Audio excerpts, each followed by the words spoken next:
அல்லேலூயா. கர்த்தருடைய பரிசுத்த நாமம் மகிமைப்படுவதாக. கடந்த 6 மாதங்கள் கர்த்தர் நம்மை பாதுகாத்து வழி நடத்தி இந்த 7வது மாதத்தின் முதல் நாளிலே அவருடைய சமூகத்திலே கொண்டு வந்து நம்மை வைத்திருக்கிறார். இந்த நாளிலே வந்திருக்கிற உங்களை ஆண்டவர் தாமே ஆசீர்வதிப்பாராக. விசேஷமாக நம் ஒவ்வொருவருடைய வாழ்க்கையிலையும் ஆண்டவர் ஒரு திட்டம் இல்லாமல் எதுவும் செய்வதில்லை. அவருடைய குணாதிசயங்களை நாம் அறிந்து கொள்ள அவருடைய ஆசீர்வாதங்களை நாம் பெற்றுக்கொள்கிறோம். அல்லேலூயா. எப்பொழுதுமே தேவனை பற்றிய விஷயங்களை நாம் எந்த அளவுக்கு அதிகமாய் அறிகிறோமோ அந்த அளவுக்கு கர்த்தரிடத்திலிருந்து சகலவற்றை நாம் பெற்றுக்கொள்வோம். இந்த புதிய மாதத்திலே கர்த்தர் நம்மோடு உணர்த்தும்படியாக ஏசாயா தீர்க்கதரிசன புஸ்தகம் 49ஆம் அதிகாரம் 15ஆம் வசனம். ஏற்கனவே தீர்க்கதரிசிகளால் அறிவிக்கப்பட்ட வசனங்கள் இது. ஆனால் நமக்கு ஆண்டவர் இந்த மாதத்திலே உணர்கிற விஷயமாக, தைரியமாகும்படியாக, நம்மை நாமே தேற்றும்படியாக 49ஆம் அதிகாரம் 15ஆம் வசனம் இப்படி சொல்லுகிறது: நான் உன்னை மறப்பதில்லை. அல்லேலூயா. நான் உன்னை மறப்பதில்லை. எதுவாக இருந்தாலும் சரி, என்ன சிச்சுவேஷனாக இருந்தாலும் சரி, நான் உன்னை மறப்பதில்லை என்று கர்த்தர் அங்கே உணர்த்துகிறதை நாம் பார்க்கிறோம். நம் ஒவ்வொருவருடைய வாழ்க்கையிலையும் ஆண்டவர் நமக்கு சகலவற்றையும் செய்ய வல்லவராய் இருக்கிறார். அவர் சொல்லுகிற வார்த்தை என்னவென்றால், நான் உன்னை மறப்பதில்லை. அவர் மறப்பதில்லை என்று சொல்லும்போது அவர் சொன்னவைகளெல்லாம் நினைவில் வைத்திருக்கிறார் என்று அர்த்தம். அவர் உங்களுக்கு வாக்கு பண்ணினவைகளை எல்லாம் அவர் நினைவில் வைத்திருக்கிறார். அவர் உங்களை மறந்து உங்களை கைவிடுகிற நிலைமைக்கு அல்ல, அவர் உங்களை ஒரு பொழுதும் கைவிடாதவர். நீங்கள் 12ஆம் வசனத்தில் இருந்து வாசித்து பார்ப்பீர்கள் என்றால், அங்கே இதோ இவர்கள் தூரத்தில் இருந்து வருவார்கள், வடக்கிலும் மேற்கிலும் இருந்து வருவார்கள் என்றெல்லாம் அப்படியே சொல்லிக்கொண்டே வரும் பொழுது 14ஆம் வசனம் பாருங்க. சீயோனே, கர்த்தர் என்னை கைவிட்டார், ஆண்டவர் என்னை மறந்தார் என்று சொல்லுகிறாள். இன்னைக்கு நிறைய நேரம் நம்ம நினைக்கிறோம், ஏதோ ஒரு விஷயம் சரியா வரல அப்படின்னா உடனே நினைக்கிறோம், கர்த்தர் என்னைய மறந்துட்டாரு, கர்த்தர் என்னைய கைவிட்டுட்டாரு. அவர் ஒரு பொழுதும் ஒருவரையும் கைவிடுவதே இல்லை. அல்லேலூயா. அவர் ஏன் கைவிடுவதில்லை என்றால், நம்மை கரம் பிடித்து அழைத்ததே அவர்தான். நம்மளை தேடி வந்து அழைத்ததே அவர்தான். அவர்தான் நம்மளை, அவர் நம்மிடத்திலே நமக்கே தெரியாத ஒரு காலத்திலே நமக்காக சிலுவையிலே இரத்தம் சிந்தினார். அல்லேலூயா. நம்மை மீட்பதற்காக அவர் நமக்காக சிலுவையிலே இரத்தம் சிந்தி நம்மை மீட்டிருக்கிறபடினாலே அவருக்கு தெரியும் நம்மளை மறக்காமல் கைவிடாமல் இருக்க வேண்டும். இப்போ அவர் மறக்கலைங்கிறது யாருக்கு தெரியணும்? அதான் ரொம்ப முக்கியம் பாருங்க. நம்ம அதை தெரியாம சில நேரத்தில் என்ன செய்துடுறோம், ஆண்டவர் அதெல்லாம் அப்படிலாம் இல்லை, எனக்கு அதெல்லாம் ஒன்றும் செய்யலை. இல்லை, ஆண்டவர் எல்லாவற்றையும் நினைவில் வைத்திருக்கிறார். அல்லேலூயா. அவர் ஒரு பொழுதும் நம்மை மறந்து போவதில்லை. அங்கே சொல்லப்பட்டிருக்கிறது, கர்த்தர் என்னை கைவிட்டார், ஆண்டவர் என்னை மறந்தார் என்று சொல்லுகிறாள். அப்போ அதுக்கு தான் உதாரணம் சொல்கிறாங்க பாருங்க. ஸ்திரீயானவள் தன் கற்பத்தின் பிள்ளைக்கு இறங்காமல் தன் பாலகனை மறப்பாளோ? அவர்கள் மறந்தாலும். ஒரு பெத்த தாய் தன் பிள்ளைய மறக்குமே ஒழிய அது ஒன்று நடக்கிறத நீங்கள் பார்த்துருக்கீங்களா?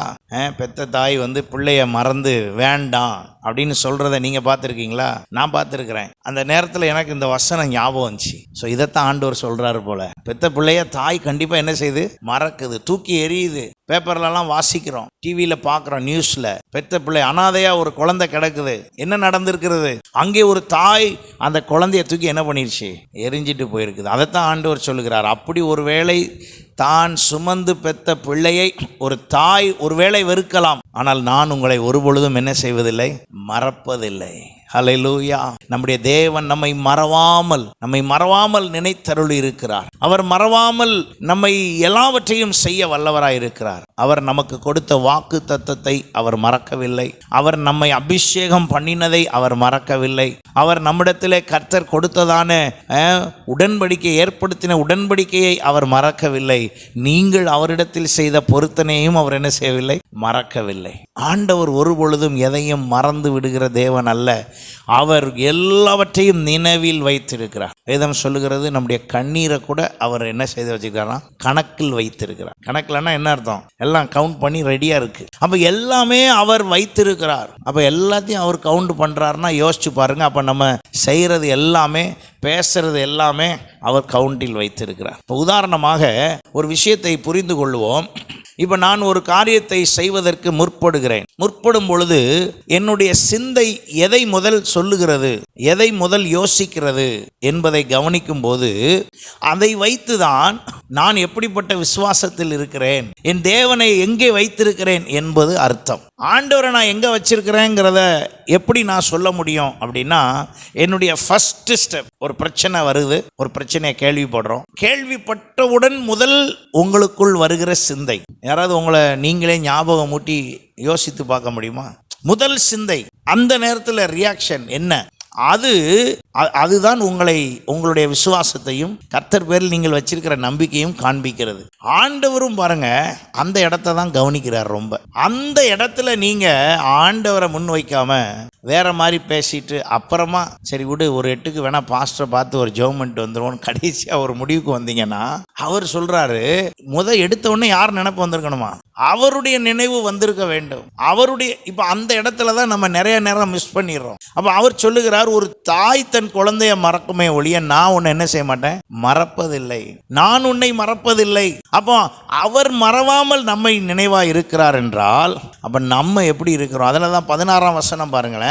அவர் சொல்லுகிறார், இதோ என் உள்ளங்கையில் உன்னை வரைந்திருக்கிறேன், உன் மதில்கள் எப்பொழுதும் என் முன் இருக்கிறது. நான் உன்னைய உள்ளங்கையில் வரைஞ்சு வச்சிருக்கிறேன், அவ்வளவு கரெக்டாக வச்சிருக்கிறேன். ஆனால் நம்முடைய நினைவுகள் எப்படி இருக்கிறது, யோசனைகள் எப்படி இருக்கிறது? அப்போ இன்றைக்கு ஆண்டவர் நம்மிடத்தில் எதிர்பார்க்கிறதை நாம் சரியாய் செய்வோம் என்று சொன்னால், நம்மள்ட்ட ஞாபகம் வச்சிருக்கேன்னு சொல்றவங்க மறந்து போயிடுவாங்க. உதாரணமாக யோசேப்பு அங்கே பானபாத்திரக்காரன் இடத்துல சொல்லுகிறான், நீர் நல்லா இருக்கும்போது என்னைய கொஞ்சம் என்ன செஞ்சுக்கோங்க, நினைச்சுக்கோங்க. அங்கே வேதம் சொல்லுகிறது, ஆதியாகமம் 40ஆம் அதிகாரத்தில் 23ஆம் வசனத்தில், யோசேப்பை நினையாமல் அவன் என்ன செய்தானா, யோசேப்பை நினையாமல் அவனை மறந்து விட்டான். மனுஷன் சொல்லுகிறதை மறந்து போகலாம். நானும் நிறைய தடவை மறந்துருக்கிறேன், நிறைய விஷயத்த மறந்துருக்கிறேன். சில நேரம் எங்கேயாவது போய் நின்று அந்த விஷயத்த ஃபாஸ்டமாக ஃபோன் பண்ணி கேட்பேன், இந்த மாதிரி ஒரு விஷயத்தை பற்றி பேசிக்கிட்டு இருந்தேனே, அந்த விஷயத்த இப்போ நான் ஒருத்தர்கிட்ட பேசணும், அங்கே வந்திருக்கிறேன், நான் என்ன பேசினேன்னு கொஞ்சம் இன்னொருக்கா என்ன செஞ்சு கொடு, சொல்லி கொடு. ஏன்னா என்னோட கொஞ்சம் அவங்க ஞாபக சக்தி ஜாஸ்தி. பெண்களுக்கு உண்மையிலேயே ஞாபக சக்தி ஜாஸ்தி. 40 வருஷம் ப்ரோக்ராம்னாலும் மறக்காது. 40 வருஷத்துக்கு முன்னால் நடந்ததை கேளுங்க, புள்ளி கம்மாவோட சொல்லுவாங்க. ஆனால் நமக்கு அவங்க எதையாவது செஞ்சதை கேளுங்க, ஐயோ மறந்துட்டேனே. ஆனால் நம்ம செஞ்சது எல்லாம் ஞாபகத்தில் இருக்கும். பெண்களுக்கு ஞாபக சக்தி அதிகம். அதை விட பெரிய அளவில் ஆண்டவர் ஞாபகத்தில் இருக்கிறார். நீங்கள் பெண்களுக்கு நான் சொல்கிறது உடனே புரியும். ஆமாம் ஞாபகம் ரொம்ப இருக்குது. சின்ன பிள்ளையில உள்ள விஷயம் கூட ஆண்களை கேளுங்க, நிறைய விஷயம் மறந்துடும், நிறைய விஷயம் ஞாபகத்திலே வராது. ஆனால் ஸ்டார்ட் பண்ணி விட்டா கொஞ்சம் கொஞ்சம் வரும். ஆனால் சுயமாக சிந்திச்சு என்ன செய்ய தெரியாது, யோசிக்க தெரியாது. அப்போ இந்த யோசேப்பு சொல்லுகிறார், நீ நல்லா இருக்கும்போது என்னைய கொஞ்சம் என்ன பண்ணிக்கோ நினைச்சு. அப்போ அவன் அங்கே போனவன் அவனை டெவலப் பண்ணுறதெல்லாம் யோசிக்கானே ஒழிய யாரை பற்றி யோசிக்கல.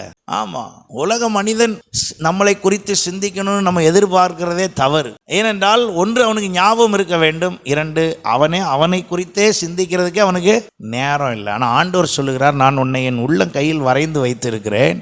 ஒரு தாய் மறக்குமே ஒழிய நான் உன்னை ஒரு நாள் என்ன செய்ய மாட்டேன், மறக்க மாட்டேன். எத்தனை பேர் இதை விசுவாசித்து உள்ளத்திலே அப்படியே அதை உணர்ந்து ஆண்டவருக்கு நன்றி செலுத்துறீங்க? ஆண்டவரே, நீர் என்னை மறப்பதில்லை. இன்னைக்கு இப்படி நடக்கலை, அது நடக்கலை, இது நடக்கலைன்னு அவரை உடனே அண்டர் எஸ்டிமேட் பண்ணிடக்கூடாது. யாரை? ஆண்டவரை ஒரு நாளும் அவர் சைடு, அவர் பக்கம் ஒரு நாளும் குறைவே என்ன செய்யாது, வராது. எத்தனை பேர் அதை விசுவாசிக்கிறீங்க? ஆண்டவர் பக்கம் தப்பே வராது, அவர் பக்கம் குறை வரவே வராது. அவர் ஒரு நாளும் தவறாய் செய்கிறவர் அல்ல. சில நேரத்தில் அவர் செயல் நமக்கு புரியாமல் இருக்கலாம், ஆனால் அவர் தவறாய் செய்வதில்லை. அப்போ அதைத்தான் அவர் சொல்லுகிறார், நான் உள்ளங்கையில் வரைந்து வைத்திருக்கிறேன், நான் ஒரு நாளும் மறந்து விடுவதில்லை. யோபு தன் அனுபவத்தில் சொல்லுகிறார் 19:14, என் பந்து ஜனங்கள் விலகி போனார்கள், என் சிநேகிதர் என்ன செய்தார்கள், மறந்தார். எல்லாம் மறந்துட்டாங்க, எல்லாரும் மறந்து என்னை விட்டு விலகி போகிறார்கள், நான் என்ன செய்வேன்? அப்ப ஆண்டவர் என்னை நினைவாக, என் மீது நினைவாக கர்த்தர் சகலவற்றையும் செய்கிறார். அல்லேலூயா. இஸ்ரவேல் ஜனங்கள் 430 வருஷம் எகிப்தில் இருக்கிறார்கள், 400 வருஷம் அடிமைத்தனத்தில் இருக்கிறார்கள். இப்ப இந்த 400 வருஷம் அடிமைத்தனத்தில் 4 4வது தலைமுறை வரைக்கும் இருக்கிறார்கள். அங்க இருக்கிற யாருக்குமே தெரியாது, ஆபிரகாம்கிட்ட ஆண்டவர் சொன்னது தெரியாது. அதை நினைத்து ஆண்டவரிடத்துல போய், ஆண்டவரே எங்கள் முற்பிதாக்கள்கிட்ட பேசினபடி நாங்கள் இப்போ அடிமையாக இருக்கோமே, இதிலிருந்து ஒரு விடுதலை வராதா அப்படின்னு யாருமே என்ன செய்யலை, கேட்கவே இல்லை, யாருமே பேசலை. ஆனால் ஞாபகத்தில் வச்சிருக்கிறவர் பாருங்க, அந்த நாள் வந்த உடனே யாத்திராகமம் 2-3 அதிகாரங்களிலே கவனித்து பாருங்கள். அந்த நாள் வந்த பொழுது ஆண்டவர் மோசேயின் இடத்திலே போய் மோசேயை பார்த்து பேசுகிறார். எகிப்தை குறித்து அறிந்த ஒருவன், எகிப்தை குறித்து அறிந்த ஒருவன். அப்ப ஆண்டவர் நினைவாய் இருக்கிறார் என்பதற்கு அடையாளம் அதுதான். நான் இதை இப்படி சொன்னா உங்களுக்கு புரியும் பாருங்க. இப்ப ஆண்டவர் உங்களுக்கு ஒரு வாக்குத்தத்தம் கொடுக்கிறார் அல்லது ஒரு வார்த்தையை கொடுக்கிறார். அந்த வார்த்தை நிறைவேறுதலுக்கு காலம் நிர்ணயம் கிடையாது. இது ஒருவேளை இதுவரைக்கும் தெரியலன்னா தெரிந்து கொள்ளுங்க, கால நிர்ணயமே கிடையாது. என்ன கால நிர்ணயம் கிடையாதுன்னா, ஒரு வாக்குத்தத்தத்தை கர்த்தர் கொடுக்கும்போது அது இவ்வளோ நாள் கழிச்சு தான் நடக்கணும் அப்படின்னும் இல்லை, நாளைக்கு நடக்கணும் அப்படின்னும் இல்லை. அந்த வாக்குத்தத்தம் நிறைவேறுதலே எப்படின்னா, நானும் ஆண்டவரும் நடந்து கொள்ளுகிற பொறுத்து நடந்துரும். நானும் ஆண்டவரும் நடந்து கொள்ளுகிறத பொறுத்து, நானும் அவரும் இணைக்கப்படுகிறதை பொறுத்து, அவர் புரிவதை போலவே நானும் புரிகிறதை பொறுத்து, அவரை நோக்கி நான் செல்லுகிறதை பொறுத்து, அவர் எதிர்பார்க்கிறபடி நான் செய்கிறதை பொறுத்து, அது சீக்கிரமும் நடக்கலாம், தாமதமும் ஆகலாம். ஆனால் சொன்னது ஒரு நாள் என்ன செய்யாது, மாறாது. ஹல்லேலூயா. அதனால தான் வசனம் சொல்லுகிறது, அவர் தாமதித்தாலும் அவர் செய்யாமல் விடமாட்டார். அப்போ இஸ்ரவேல் ஜனங்களுக்கு 400 வருஷம் அடிமைப்பா அப்படின்னு சொல்லியாச்சு. ஆனால் இந்த 400 வருஷத்துக்கு இடையில யாரும் கிளைம் பண்ணவே இல்லை. யாரும் போய் ஆண்டவர்கிட்ட போய், ஆண்டவரே எங்கள் தாத்தா தான் தெரியாமல் பேசிட்டாரு, அவர்கிட்ட நீங்கள் தெரியாமல் சொல்லியிருக்கீங்க 400 வருஷம்னு, கொஞ்சம் குறைச்சிக்க கூடாதா அப்படின்னு கேட்கறதுக்கு யாருமே இல்லை. அதுதான் பாருங்க, நம்ம நிறைய நேரம் விட்டுறோம். நமக்கு சில விஷயங்களை கர்த்தர் வைத்திருக்கும் போது அதை சுதந்திரிப்பதற்கு ஏதுவாய் நாட வேண்டிய விதத்தில் அவர்கிட்ட என்ன செஞ்சிடணும், நாடிடணும். அவர் தரமாட்டேன்னு சொல்லலையே. இப்போ இந்த மோசேயின் இடத்துல வந்து பேசுகிறார் என்றால், நான் அடிக்கடி சொல்வதுண்டு, இந்த 400வது வருஷம் விடுதலைக்கு 320வது வருஷமே அவர் என்ன பண்ணிட்டு இருக்காரு, தயார் பண்ணிட்டு வராரு. ஏனென்றால் மோசேக்கு 80 வயதா இருக்கும்போது இவர்கள் 400 வருஷ அடிமைத்தனத்திலிருந்து என்ன செய்றாங்க, விடுதலை ஆகுறாங்க. அப்ப மோசே பிறந்தது எப்போ, அப்ப இருந்தே அவர் கிரியை செய்கிறார், அவர் ஞாபகமாய் செய்கிறார். இன்னைக்கு கேட்பாங்களா, நாளைக்கு கேட்பாங்களா, நாளை கழிச்சு கேட்பான், இப்படியே ஆண்டவர் எதிர்பார்த்துக்கிட்டே இருக்கிறாரு. நம்ம வாயிலிருந்து அது மட்டும் என்ன செய்ய மாட்டேங்குது, வரவே மாட்டேங்குது. மற்றதெல்லாம் வருது, அவர் எதிர்பார்த்துக்கிட்டே இருக்கிறார். என்னை நோக்கி இப்படி கூப்பிடுவாங்களா அப்படின்னு எதிர்பார்க்குறாரு. அப்படி மட்டும் நம்ம என்ன செய்ய மாட்டோம், கூப்பிட மாட்டோம். மற்றபடி எல்லாம் பேசுவோம், ஆனால் அதை மட்டும் செய்ய மாட்டோம். கேட்டாக்க நான் அப்படியெல்லாம் செய்யணும்னு எனக்கு தெரியல, தோணலை, அப்படியெல்லாம் சொல்லி நம்ம சமாளிச்சிருவோம். இல்லை, ஆண்டவரை வசனம் அதான் சொல்லுகிறது, கண்டடையத்தக்க சமயத்தில் தேடணுமா, கண்டடையத்தக்க விதத்தில். அவருக்குன்னு ஒரு மெத்தட் இருக்குங்க. அந்த மெத்தடில் தான் அவரை போய் சந்திக்கணும். சும்மா நான் போயிட்டேன் வந்துட்டேன் அப்படின்னு நினைச்சிடக்கூடாது. நான் அடிக்கடி எனக்கு இந்த விஷயம் அடிக்கடி யோசிப்பேன். காயினும் ஆபேலும் போய் ஆண்டவர்கிட்ட என்ன செய்கிறாங்க, பலி செலுத்துகிறாங்க. போனால் திடீர்னு பார்த்தா காயின்குள்ளதை ஆண்டவர் என்ன செய்யலை, ஏற்றுக்கொள்ளலை. ஆனால் ஆபேலுக்குள்ளதை மட்டும் ஏற்றுக்கொண்டார். என்ன நடக்கிறது, 2 பேருக்கும் இடையில என்ன நடக்கிறது? காயினும் முதன்மையானதை தான் கொண்டு வராரு, ஆபேலும் முதன்மையானதான் கொண்டு வராரு. அங்கே என்ன நடக்குது அப்படின்னா, ஒரு விஷயத்தை கவனிங்க. அங்கே கொண்டு வந்த பொருளில் அல்ல முக்கியம், கொண்டு வந்த பொருளில் அல்ல முக்கியம். ஓ இல்லை, ஆபேல் நான்வெஜ் கொண்டு வந்தார், ஆட்டுக்குட்டி. அவர் சும்மா காய்கறியை, பச்சை காய்கறியை கொண்டு வந்திருக்காரு. ஆண்டவர் நான்வெஜ் தேவன் போல. அதனால தான் அப்படியெல்லாம் காரணம் நம்ம 1000 யோசிக்கலாம். ஆனால் உண்மை நிலவரம் அங்கே என்ன தெரியுமா, கொண்டு வந்த ஆளை பொறுத்து தான் அவர் ஏற்றுக்கொண்டார். கொண்டு வந்த ஆளுடைய சிந்தையை பொறுத்து, கொண்டு வந்த ஆளுடைய யோசனையை பொறுத்து, கொண்டு வந்த ஆளுடைய நடவடிக்கையை பொறுத்து தான் அங்கீகரிப்பே உண்டாயிற்று. அப்போ காயினுடைய செயல்களும் யோசனைகளும் அங்கீகரிக்க முடியாத நிலையில் இருந்தபடினால் ஆபேலுடைய சிந்தையும் யோசனை. நான் ஏன் இந்த விஷயத்தை இப்போ உணர்த்துறேன் அப்படின்னா, அவர் என்னைய மறக்கக்கூடாதுன்னா நான் எப்படி நடந்துக்கணுங்கிறது தான் ஆண்டவர் எதிர்பார்க்கிற விஷயம். அங்கே நீங்கள் வாசித்து பார்க்கும்போது ஆபேலை குறித்து கர்த்தர் சொல்லுகிறார். ஆபேல் எப்படிப்பட்டவன் என்று சொன்னால், 4ஆம் அதிகாரத்தில் 4ஆம் வசனம் சொல்லுகிறது, ஆபேலும் தன் மந்தையில் தலையிட்டை அவர்களுக்கு கொழுமையானவர்களை சிலவற்றை கொண்டு வந்தான், ஆபேலையும் அவன் காணிக்கையும் கர்த்தர் என்ன செய்தாராம், அங்கீகரித்தார். அப்ப இந்த ஆபேல் யார் என்றால், ஆபேல் ஆண்டவருக்கு முன்பாக உண்மை உள்ளவன் அல்லது ஆண்டவருக்கு ஏற்ற குணாதிசயத்தில் இருந்தவன். அப்படிப்பட்ட இந்த ஆபேலுடைய காணிக்கையை ஏற்றுக்கொண்டார். அப்ப நாம என்ன செய்றோம்? ஆண்டவர் என்னைய மறந்துட்டாரு, நான் எல்லாம் கொடுக்குறேன், எல்லாம் செய்கிறேன், எல்லாம் செயல்படுத்துகிறேன், ஆனால் ஆண்டவர் என்னை என்ன செஞ்சிட்டாரு? அவர் ஒரு நாளும் எதையுமே என்ன செய்ய மாட்டாருங்க, மறக்க மாட்டார். அப்போ காயினுடைய காணிக்கையை ஆண்டவர் வாங்க மறந்துட்டாரா? இல்லை ஏற்றுக்கொள்ள விஷயம் அங்கே இருக்குது. நபர், அந்த நபரை பொறுத்து தான் கர்த்தர் செய்கிறார். ஏன் நபரை பொறுத்து செய்கிறார்? இஸ்ரவேல் ஜனங்களும் நபர்கள் தான், மக்கள் தான். அங்கே என்ன நடக்கிறது? அந்த இஸ்ரவேல் ஜனங்களுடைய செயல்பாடுகள், அவங்க கஷ்டப்படுறாங்க, அங்கே எல்லாம் செய்கிறாங்க, ஆனால் ஒரு நாள் கூட யாரை நோக்கி பார்க்க விருப்பம் இல்லை, தேவனை நோக்கி பார்த்து கூப்பிட முடியவில்லை. ஆனால் ஆண்டவர் என்ன சொல்றார் மோசேட்ட? அவர்கள் படுகிற உபத்திரவத்தை நான் பார்க்கவே பார்த்து, அவங்க படுற உபத்திரவத்தை நான் பார்த்துட்டேன், ஆளோட்டிகளின் நிமித்தம் அவர்களுக்கு ஏற்படுகிற விஷயங்கள் எல்லாம் நான் அறிந்து கொண்டேன். அவருடைய கூக்குரல் என் சந்நிதியில் எட்டிட்டு. என்ன கூக்குரல்? தேவனேங்கிற கூக்குரல் இல்லை. ஐயோ நாங்கள் இப்படி கஷ்டப்பட்டு கிடக்கமே, நாங்கள் இப்படி இருக்கமே, நாங்கள் அப்படி இப்படி தான் பேசி சத்தம் கேட்க ஒழிய, ஆண்டவரே உங்களுடைய திட்டம் பெரியது, என்னை குறித்து பிளான் உங்கள்கிட்ட எல்லாம் இருக்குது, நீங்கள் எல்லாம் நல்லா செஞ்சிருவீங்க, இந்த விஷயத்தை எனக்கு சூப்பராக செஞ்சு தந்துடுவீங்க அப்படிங்கிறதெல்லாம் அவர்கிட்ட பேசலை. அவருக்கு கேட்குறதெல்லாம் கூக்குரலாக இருக்குது. என்ன போங்க, என்ன ஆண்டவரே, அவர்கிட்ட அப்படியெல்லாம் கேட்க வேண்டிய அவசியமே இல்லை. அவர் சரியாய் ஒன்று அவர் நியமித்த நாள் சீக்கிரம் வரணும், இல்லைனா என்னுடைய செயலின் மூலமாக அந்த நாளை பக்கத்தில் நான் என்ன பண்ணணும், கொண்டு வரணும். ரெண்டுக்கும் வித்தியாசம் எப்படி இருக்குது பாருங்க. நான் சும்மா இருந்தால் அந்த நாள் வரும், ஆனால் அது என்னைக்குன்னு தெரியாது பாருங்க. ஆனால் நான் பிரயாசப்பட்டு கர்த்தர் எதிர்பார்க்கிறபடியான செயல்கள் எல்லாம் நான் செய்ய செய்ய எனக்கு சொல்லி இருந்த அந்த வாக்கு தத்தம் 10 நாள் கழித்து நடக்க வேண்டியது என் செயலின் மூலமாக அது 5 நாள்லேயே அது என்ன செஞ்சிடும், நடந்து விடும். எத்தனை பேர் அப்படி விசுவாசிக்கிறீங்க? வேதத்தில் பல உதாரணத்தை நான் உங்களுக்கு சொல்ல முடியும் அவ்விதமாக. அப்போ ஆண்டவர் யார் என்றால், அவர் சொன்னதை சொன்னபடி செய்கிறவர். என்னை ஒரு நாளும் என்ன செய்ய மாட்டாருங்க, மறக்க மாட்டார். என்னை ஒரு பொழுதும் ஆண்டவர் மறந்து விடுகிற தேவன் அல்ல.